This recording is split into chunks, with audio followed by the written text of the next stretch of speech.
Почитувани, СДС и Филипче знаеле за криминалот на Груби, молчеле за владата да не им падне.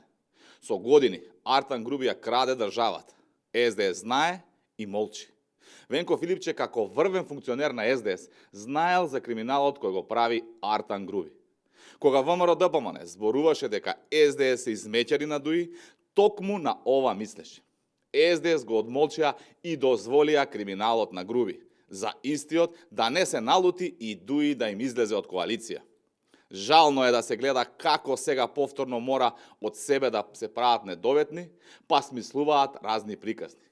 СДС и Филипче треба да излезат пред граѓаните и да се извинат за Груби. Да не беше СДС и нивната болна желба за власт по секоја цена, буџетот немаше да биде оштетен за неколку милиони евра од Груби и неговите другари. Затоа СДС и Филипче треба да им се извинат на граѓаните. Владата на ВМРО ДПМН бескомпромисно влезе во битка со криминалците и одговорност ќе има за сите.